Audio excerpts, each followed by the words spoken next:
Anlaşıldı. Biz ilgileniyoruz. Dragan kendisi gitmiyor. Bir adamını gönderiyor, güvendiği bir adamı.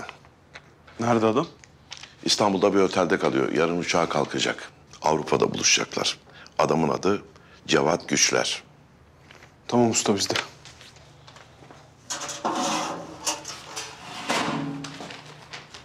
Pasaportlar, telefonlar, bu telefonlarla irtibat kuracağız. Eyvallah. Adamı takip edin. Gazeteciyle buluşacak. Neler konuşacaklarını öğrenmemiz lazım. Adama bir şey olmasın. Olmaz, merak etme. Emin misin? Olmaz. Ben arabayı hazırlayayım. Bu arada vakit bulursan Yavuz, Derya ile bir görüş istersen. Tamam.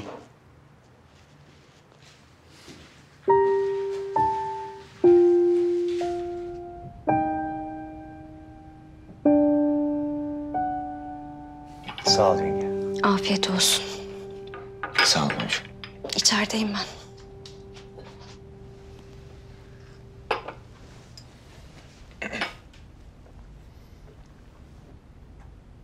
Nasıl tanıyorum abimi ama? Dedim sana bir derdim var diye abi. Yok dedin. Anlat hadi kardeşine, ne oldu abiciğim?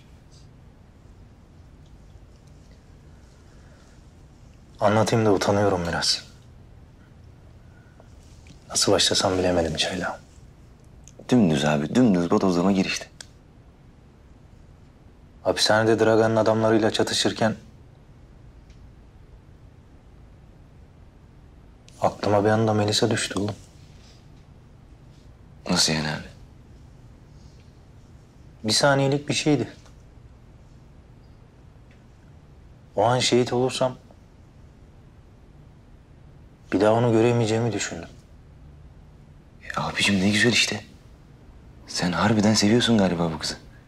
Oğlum çatışmada aklıma düştü diyorum. Ama abicim bir saniyelik bir şeydi diyorsun. O bir saniyede birinize bir şey olsaydı ya... nasıl yaşardım lan ben? He? Nasıl yaşardım? Hem benim gibi adama şehit oğlu şehit Mücahit Serden geçti yakışır mı ya? Boşuna mı Serden geçti dediler bize oğlum?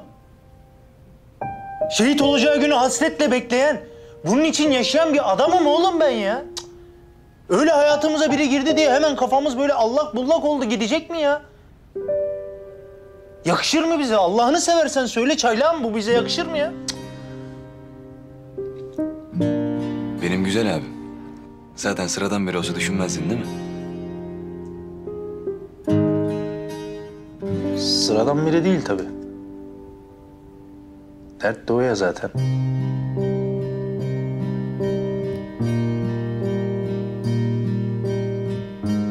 Seviyorum desem yeridir. Evet işte abi ya. İnsanı sev işte. Ne bileyim, seveceğiz, sevileceğiz tabii abiciğim.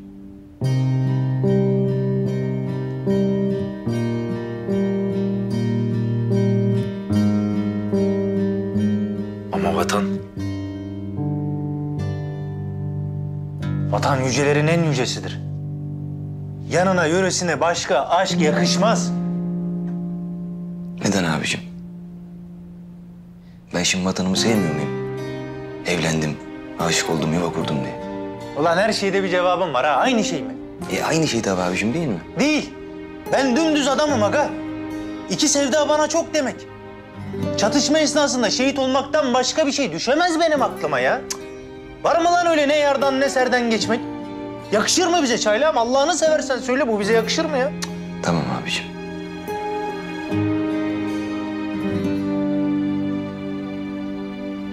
Ne yapacağız peki? Yapacağımız şey belli aslanım. Serden değil. Yardan geçeceğiz.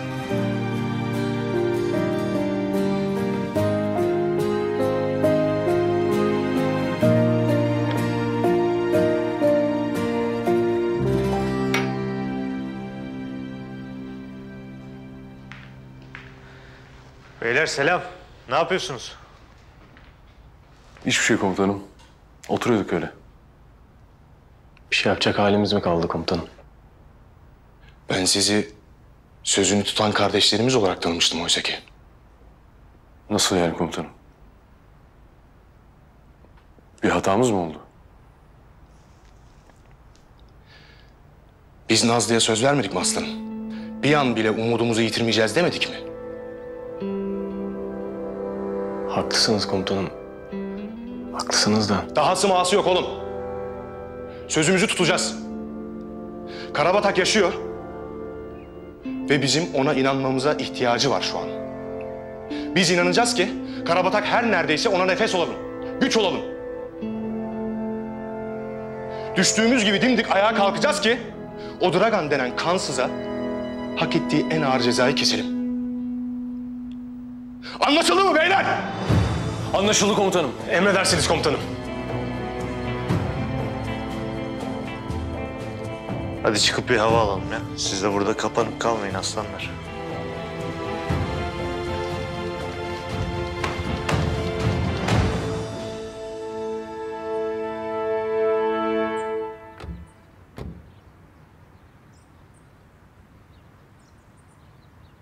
Kim bunlar? Ben bakayım.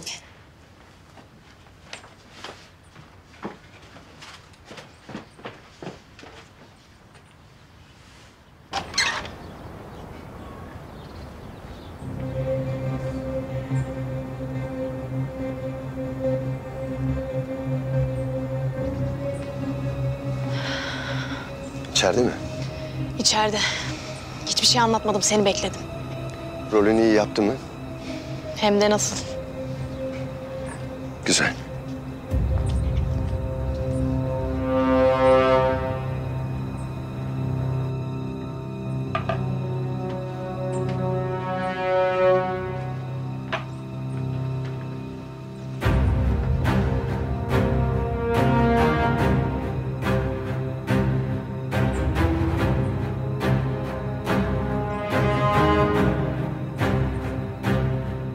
Sen kimsin?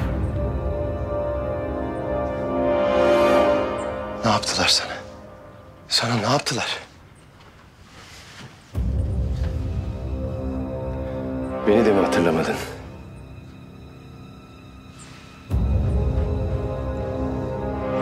Otur, otur dinlen biraz. Mahmut, bak bu Dragan Ratkoviç. Hatırlamadın mı?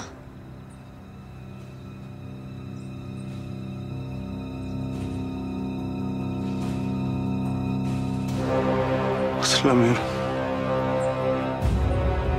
Hiçbir şey hatırlamıyorum. Ne olur bana yardım edin.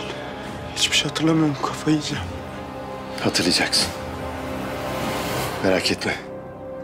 Her şeyi hatırlatacağım sana. Ben seni nereden tanıyorum?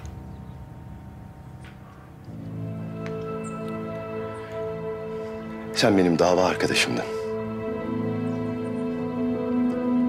Hatta ondan öte sen benim en iyi adamımdın. Kardeşimdin. Hala da öylesin. Hafızanı kaybetmiş olmam bunu değiştirmiyor. Hatırlaman için buradayım ben. Hatırlaman için elimden ne geliyorsa yapacağım. Sana ve ailene bu kötülüğü yapanlardan intikam alman için elimden ne geliyorsa yapacağım.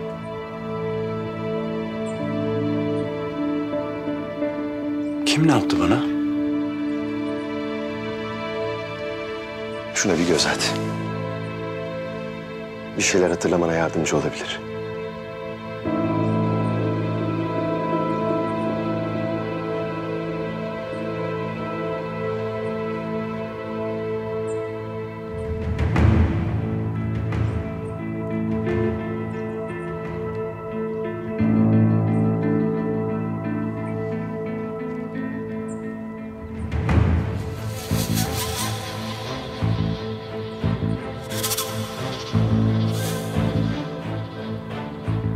Kim bunlar?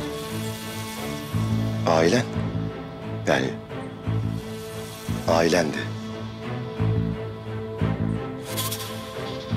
Annen, baban, kardeşlerin, çocukların.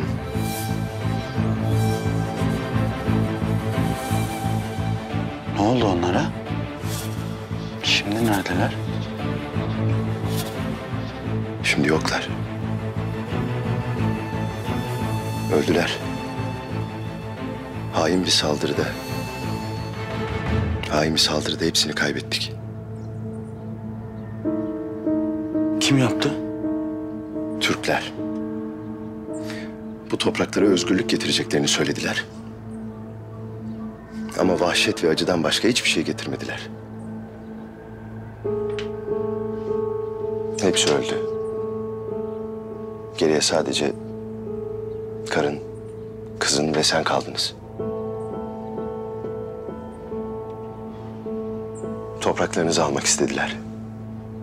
Siz vermeyince de bir gün aniden bir baskın yapıp herkesi öldürdüler. Bütün ailen tarlada çalışıyordu. Sen de onları tarlaya götüren araçtaydın. Aileni almaya gidiyordun. Her yeri tuzaklamışlar. Yolları, tarlayı.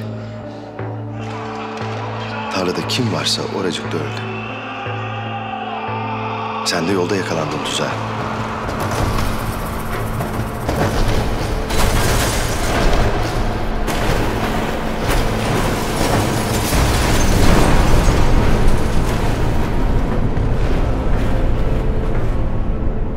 Önce bayağı parçalandın sandık.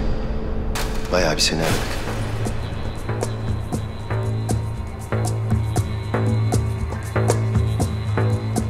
Yardım edin. Yardım edin. Ne oldu sana? Hiçbir şey hatırlamıyorum. Yardım edin.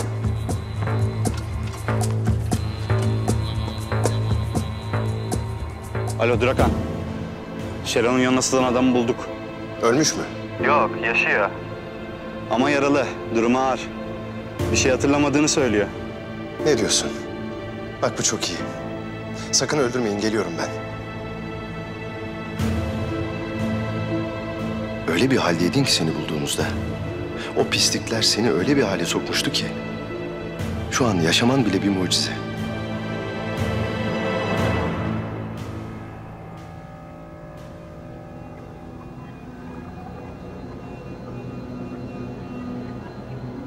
Tedavin için çok uğraştık.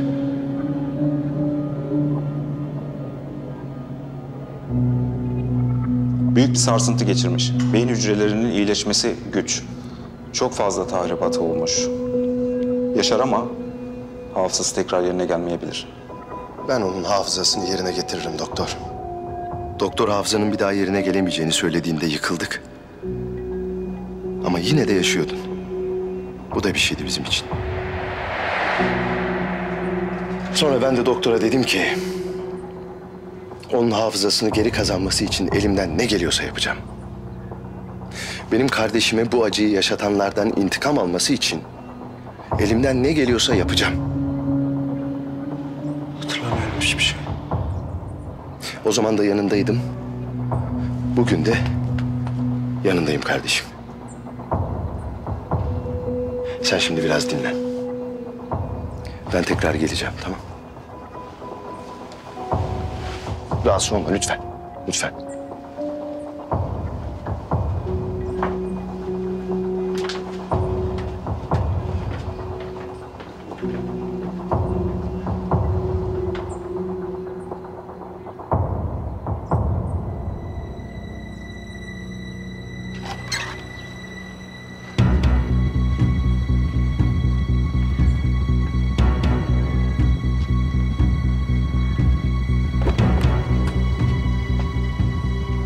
En sevdiğim şey nedir biliyor musun? Tertemiz, sıfırlanmış bir beyin. Hele bir de bir Türk askerine aitse. Hiç acele etmeyeceğiz. Yavaş yavaş, adım adım yürüyeceğiz yolumuzdan. Bu adama iyi bak. Bu adam bana lazım. Merak etme.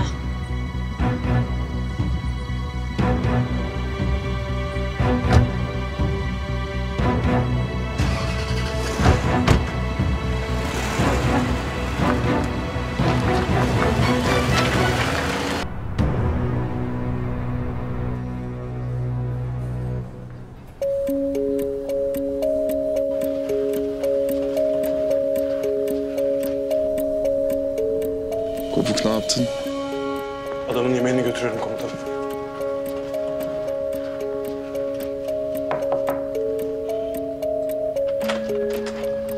Yemek siparişinizi getirdim. İçeri gel.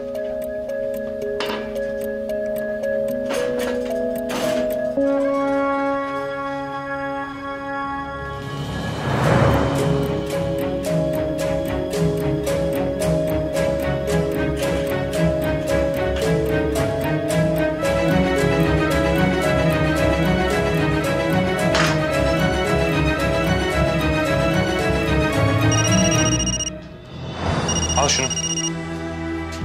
Çok teşekkür ederim. Odadayım. 1608 numara. Pasaport filan her şey tamam değil mi? İyi, güzel. Yemek söyledim. Gel sana da yemek söylerim. Tamam.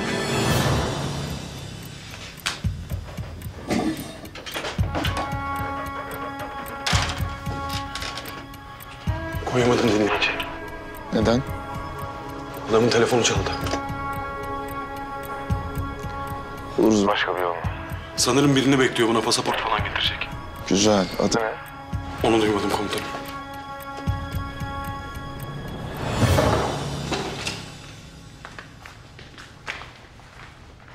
Komutanım, bir durum mu var? Birazdan Derya gelecek. O anlatacak size.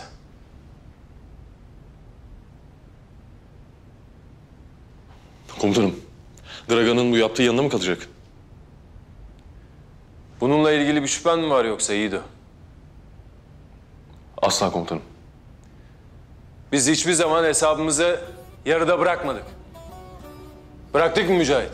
Asla komutanım. Yaptıkları o yanına kaldı mı Feyzullah? Asla komutanım. Kalmaz da. Kaldı mı Mansur? Kalmaz komutanım. Dragan'ı eninde sonunda bulacağız. Ve o haine gerektiği en ağır bedeli ödeteceğiz. Doğru mudur Efe? Doğru komutanım. Doğru mudur Fethi? Sonuna kadar komutanım. Şimdi bana söz verin. O aşağılık herifi yakalayıp Türk adaletine teslim etmeden bize uyku da, huzur da yok. Anlaşıldı mı? Emredersiniz komutanım.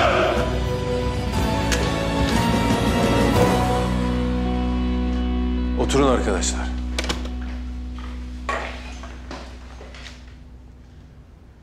Beyler, şimdi başka önemli bir durum var. Oluşturduğumuz özel yetkili birim içerisinde bir sızıntı olabileceğinden şüpheleniyoruz. Derya'nın Dragan tarafından tutsak edilmesine de bu sızıntı sebep olmuş olabilir. Bildiğiniz gibi yakın zamanda çok önemli bir tanıkla görüşme aşamasındaydık. Ama güvenli evlerimizden biri teröristler tarafından deşifre edildi. Bunun ancak ofis içindeki bir güvenlik açığından kaynaklanabileceğini düşünüyoruz. Şu aşamada ben dahil hepimiz şüpheli durumdayız. Sizden istediğim soruşturma tamamlanıp sorgular ve incelemeler bitene kadar bu konuda bize yardımcı olmanız. Tabii ki. Elimizden gelen her şeyi yaparız. Yani şimdi birisi dışarı bilgi sızdırıyorsa şu ana kadar yaptığımız bütün operasyonlarda bizden bir adım öndeler miydi? Daha önce bir sızıntı olduğuna dair bir kanıt yok elimizde. Şüpheleneceğimizi bildikleri için ellerindeki kozu ancak bu kadar önemli bir tanık söz konusu olduğunda kullanmak istemiş olabilirler. Bu tanık Orhan denen adam değil mi? Evet. Ona soralım o zaman. Belki tanıyordur içerideki adamı. Bilse bize sığınmazdı. O da doğru. Komutanım, bu konu istihbaratın sorumluluğunda değil mi? Evet. Eylem neden toplantıda değil peki?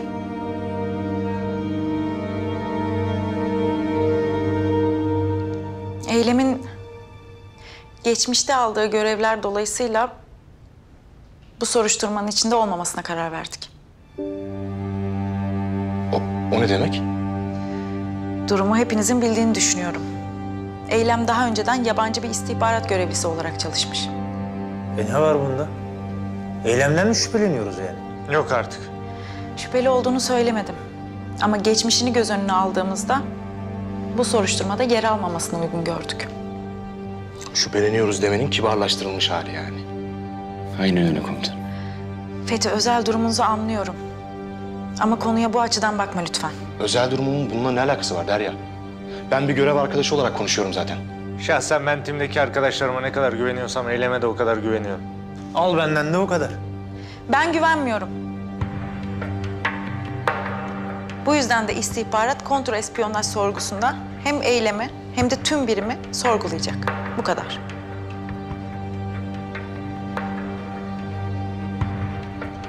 Siz eylemi karşı casuslukla mı suçluyorsunuz? Komutanım. Bu konu tartışmaya kapalı. Otur yerine.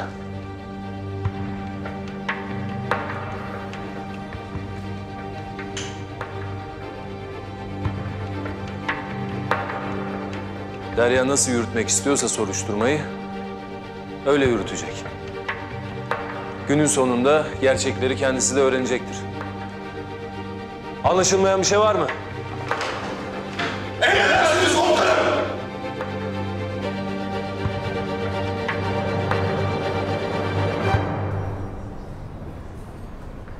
1608 numaraya geldim, haber verir misiniz? Tabii. Adam geldi. Efendim, misafiriniz geldi. Peki. Asansör kullanabilirsiniz.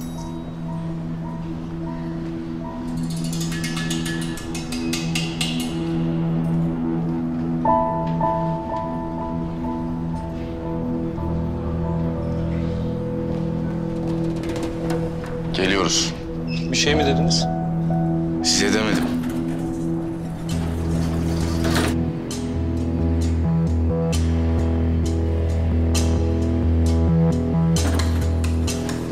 Adamı yok et.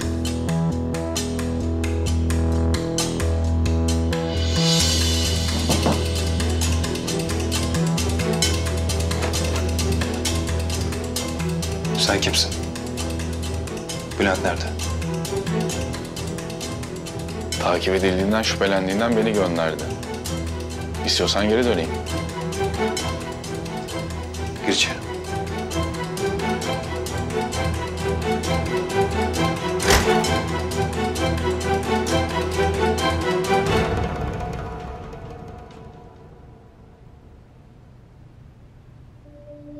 İsminiz? Bekir Doğanlı. Göreviniz? Teknik sorumluyum. Kaç yıldır görev yapıyorsunuz? 8 yıl oldu. Buraya atanalı yaklaşık 6 ay. Sanırım Tim'i biraz kızdırdım Erdem Albayım. Normal. Uzun zamandan beri çarpıştıkları birinden şüphelendiğini belli ettin. İnşallah yanılıyorumdur. İnşallah. İsminiz? Fethi Kulaksız. Göreviniz ve rütbeniz? Hafif silah uzmanı, üst çavuş Fethi Kulaksız. Tanık koruma operasyonu sırasında görevli miydiniz? Değildim. Neredeydiniz? Hapiste. Nasıl yani?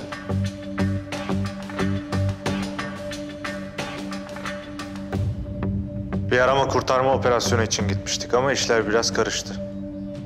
Yani şahıstan ve yerleştirildiği güvenli evden haberiniz yoktu. Yoktu. Kimler vardı sizinle operasyonda? Erdem komutanım, Fethi komutanım, Mücahit komutanım, Mansur komutanım, Yiğido, Efe, bir de Türk bayrağı. Siz ekibe yeni katıldınız değil mi? Aynen. Bu beni şüpheli durumuna mı sokuyor? Öyle bir şey demedim. Ama merak ediyorsan bu odaya giren herkesten şüpheleniyoruz. Ekibe yeni katılmış olabilirim. Ama adım gibi eminim. Bu timden sızıntı olmaz. Başarılarla dolu bir kariyer. Sınavlarınız, okul döneminiz hep yüksek puanlarla dolu. Teşekkür ederim. Daha yukarıdaki mevkilerde görev alabilirdiniz. Neden bu birimde bir savcı yardımcısı olarak çalışmak istediniz? Aslında ben en başından beri Derya Hanım'la çalışmak istemiştim. Hatta bunun için özel olarak istekte de bulunmuştum. Sebep? Nedeni açık değil mi? Yaptıkları ortada. O bu ülkenin yetiştirdiği en yetenekli savcılardan biri. Sizin ona güvendiğiniz kadar o da size güveniyor mu? Bilmem. Kendisine sorabilirsiniz. İtirafçı olmak isteyen şahısla ilgili bilgiyi Eylem Hanım'la siz mi paylaştınız? Evet.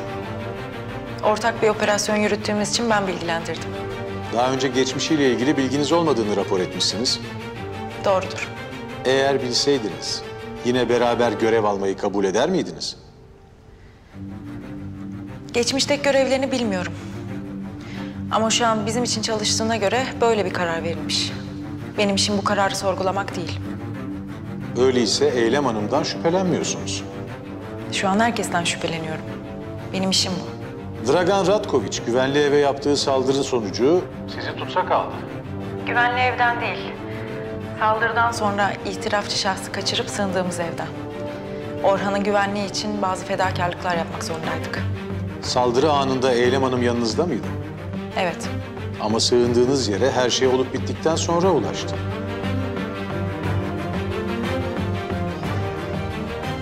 Evet.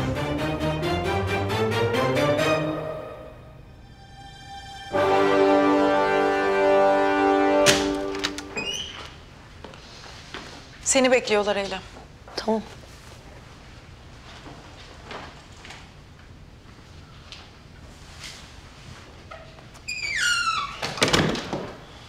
Sakin avcı, sakin. Eylem Hanım, yıllarca yabancı istihbarat görevlisi olarak görev yapmışsınız. Özellikle sınırımıza yakın bölgelerdeki faaliyetlerinizde defalarca güvenlik birimlerimizle burun buruna gelmişsiniz. Doğrudur. Bize karşı herhangi bir olumsuz faaliyetiniz rapor edilmemiş. Aksine beraber bazı operasyonlar da yapmışız. Teröre karşı, mağdur olan masum insanlara karşı bir sorumluluğumuz olduğunu düşünüyordum. Çalıştığınız yabancı istihbarat birimleri de böyle mi düşünüyordu? Bu konuda bir şey söyleyemeyeceğimi biliyorsunuz.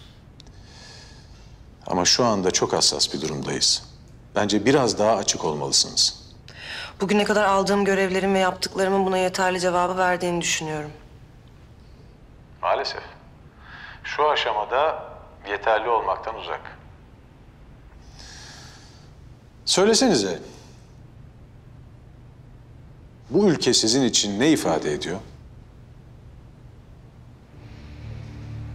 Üç tarafı denizlerle, dört tarafı bu güzelliği kıskananlarla dolu bir yarımada burası. Sınırları kanla, canla çizilmiş. Mücadele etmekten asla yılmayan ve bu güzelliğin kıymetini bilen bir halk var etmiş. Ama en önemlisi, mazlumun yanında var olmaktan asla vazgeçmemiş. İşte benim bu ülkenin varlığı ve bütünlüğü için mücadele etmek istememin en önemli sebebi bu. Ha derseniz ki siz bu ülkede doğmamışsınız. Bu ülkede büyümemişsiniz. İsminiz bu ülkede anılıyor ama soy isminiz tanınmıyor. Biz de sizden bu yüzden şüphe ediyoruz. O zaman kötülüğü kendi içinizde arayacaksınız.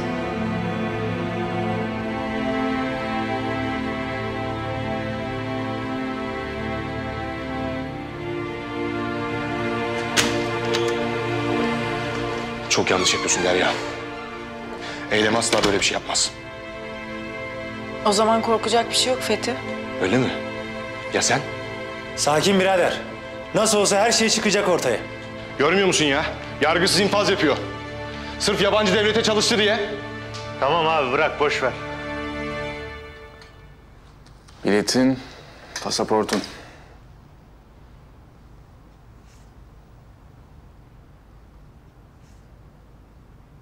Nerede buluşuyorsunuz? Biriyle buluşacağımı nereden biliyorsun? Linda diye gazeteci bir kadın, haberim var. Güvenliğin için soruyorum. Senden ben sorumluyum. Orada sana birini ayarlayacağım. Hem şoförlüğünü hem korumalığını yapacak.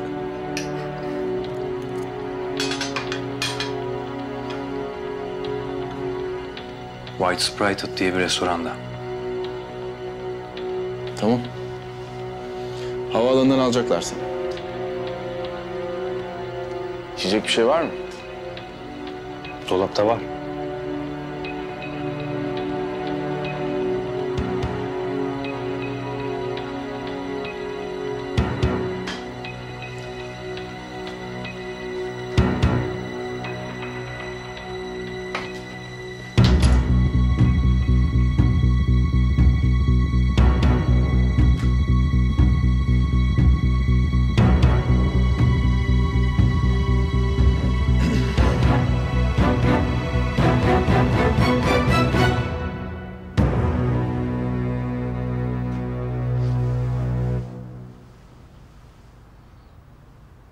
Alkolsüz bir şey yok mu? Meyve suyu falan.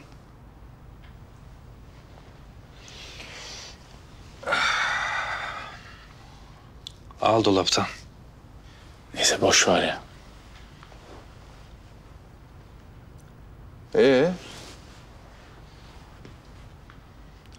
Hep Dragan'la mı çalışıyorsun?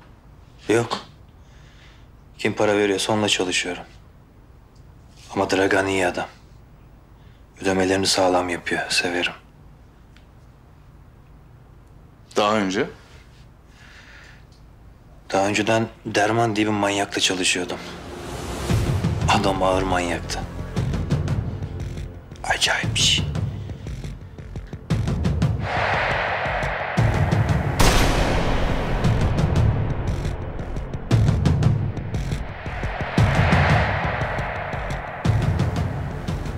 Hiç tanışmadım. Çok takılıyor muydun onunla? Çok. Bir keresinde Türk askerlerini tuzağa düşürmek için onların şehitliklerine saldırmıştık. Bütün mezar taşlarını kırdık. Adamlar çıldırdılar tabii. Biliyordum geleceklerini. Sonra hakikaten geldiler. Biliyor musun? Orada bir Türk askerini delik deşik ettik. Adamın içinden 30 kurşun çıkmıştır biliyor musun?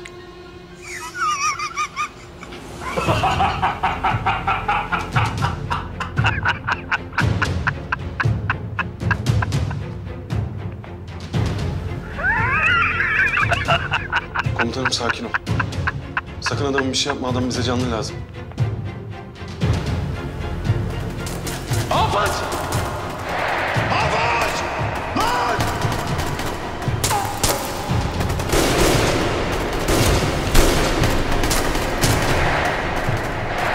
Destek! Komutanım! Hafız!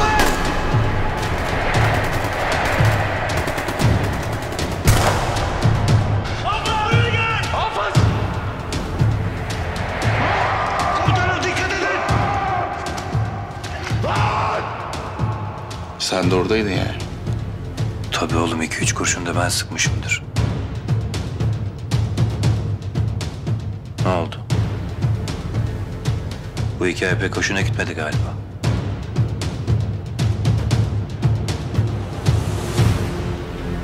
Komutanım iyi misin?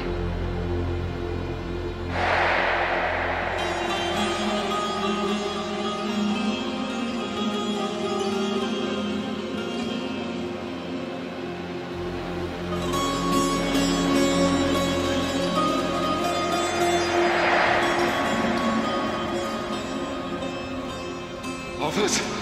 Kardeşim! Hafızım! Başın sağ olsun.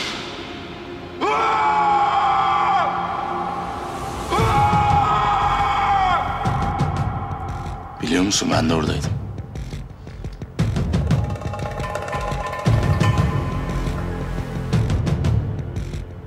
Nasıl ya? Nasıl oradaydım ben? Görmedim seni. Yok yok oradaydım.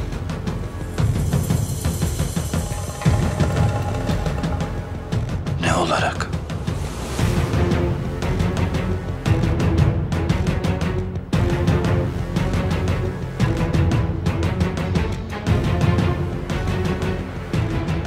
Türk Temi'nin komutanı olarak.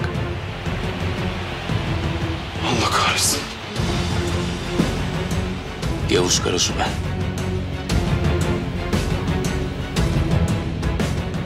Üsteğmen Yavuz Karasu.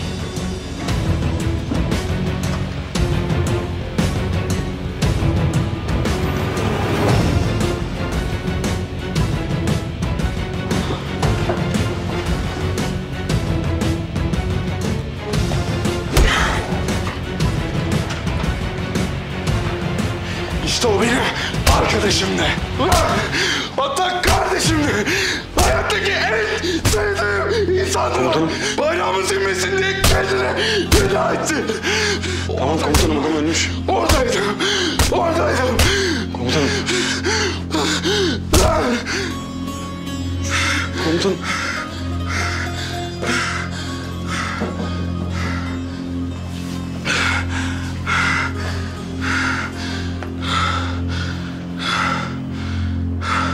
İyi misin? Oradaydım Kabuk. Hafız şehit olurken oradaydım. Sancak kurşunu hatırlıyorum. İlk kurşunu yiyişini. O an içimden bir şey koptu gitti. O an anladım biliyor musun şehit olacağını. Hepimiz izledik öyle. Biliyordu öleceğini. Sana ben kurban olurum komutanım. Tamam geçti gitti. Cezasını çekti işte.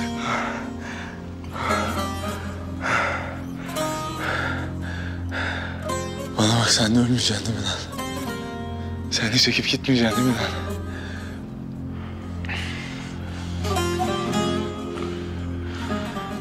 Emir gelirse boynumuz kıldan ince.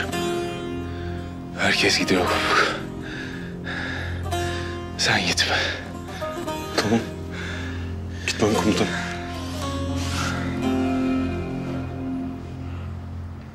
Söylediklerinden şüphelenebileceğimiz tek şey, geçmişte görev aldığı operasyonlar hakkında konuşmaması. Geçmişteki görevlerinden kaynaklı, halen iletişimde olduğu yabancı bir istihbarat birimi var mı bilmiyoruz. Bunun daha önceden araştırılmış olması gerekmiyor mu? Araştırılmış ama sonra ilişkisini kesti mi bilemiyoruz. Yalan makinesine sokalım.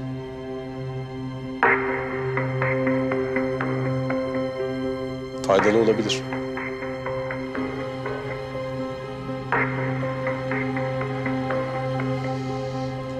Soruşturma istihbarat birimlerinin elinde. Eğer siz gerekli görüyorsanız yapalım. Tabii.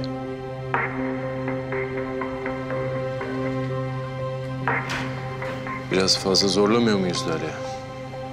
Emin olmak istiyorum Erdem Albayım. İçimde bir şüphe kalsın istemiyorum. Eğer sonuç olumsuz çıkarsa neler kaybedebileceğini biliyorsun değil mi? Görevim kuracağım dostluklardan daha önemli.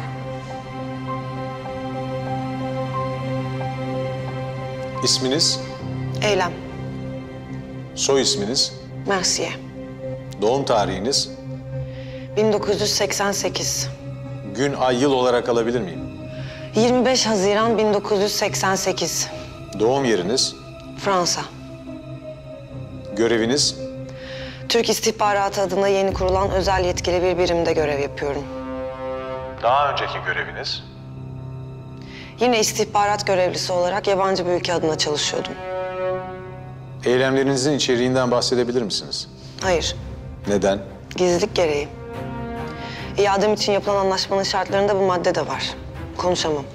Daha önce yabancı bir ülke istihbaratı için çalışırken Türk güvenlik güçleriyle karşılaştınız mı? Evet. Peki onlar hakkında bilgi topladığınız oldu mu?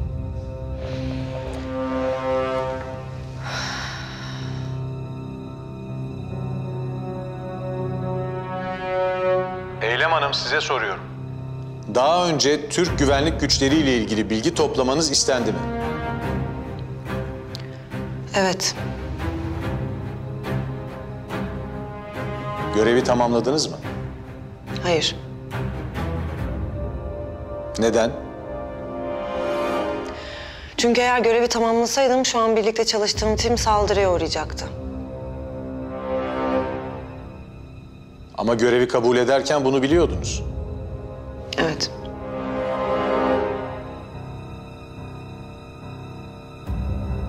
Neden görevi tamamlamadınız? Çünkü sevdiğim insanların ölmesini göze alamadım.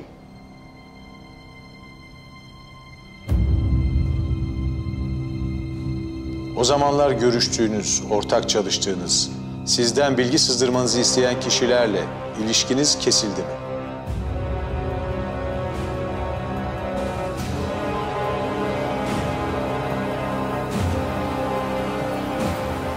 Evet.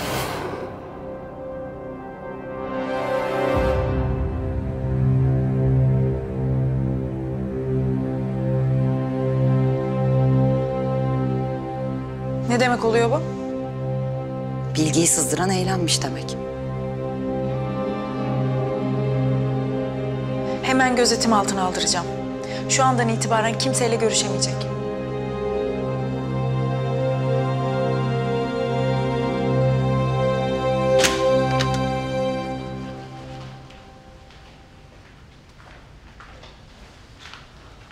Eylem. Ne oluyor? Fethi sakin ol tamam. Önemli bir şey yok. Prosedür sadece. Ne demek prosedür? Nereye götürüyorsunuz?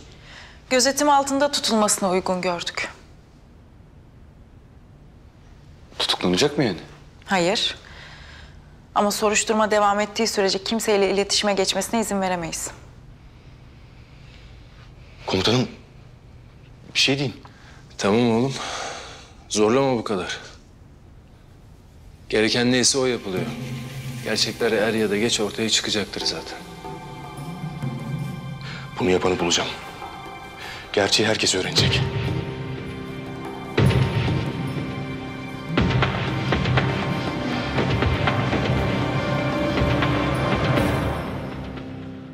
Öldü mü? Adam nasıl öldür ya? Nasıl? Usta bu hayvan meğerse komutanımın timine saldırıp bir askerini şehit etmiş. Bunu da böyle ballandıra anlatınca komutanım tutamadı kendini. Ay böyle işe. Neyse olan olmuş. Vazife ne olacak? Yavuz komutanım ben gideceğim dedi. Ya adamı tanıyorlarsa? Ya tanımıyorlarsa? Riskli. Evet ama başka şansımız yok. Usta bize yeni pasaport lazım bir de. Eğer sen ayarlarsan ben gelip alayım. Yarın sabaha kadar vaktimiz var. Tamam. Yavuz nerede? Yavuz komutanım çıktı gitti. Canı sıkkın biraz.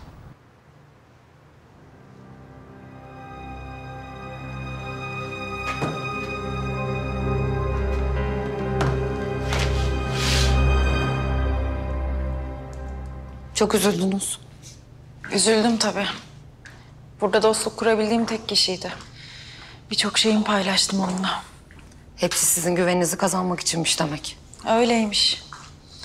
İnsan bazen en yakındakini bile tanıyamıyor işte. Umarım en kısa zamanda hak ettiği cezayı alır.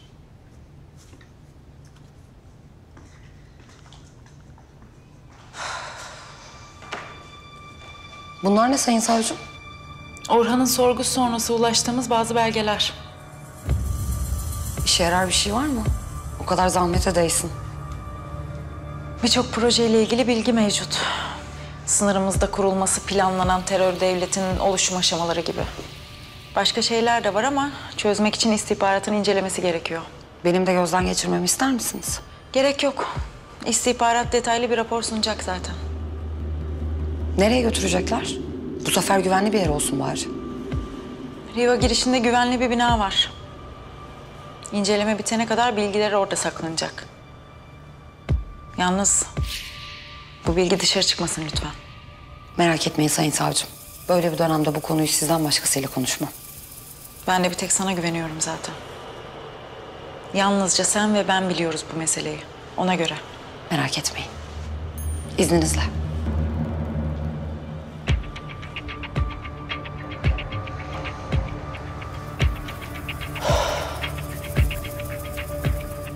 Alo, Seda ben.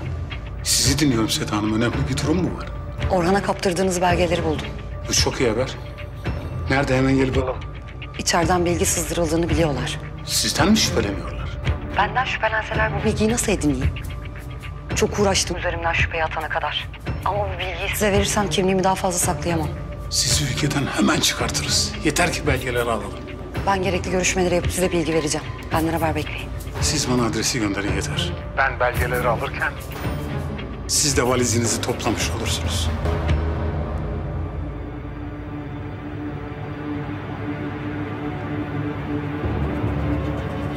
Sonunda iyi bir haber aldık.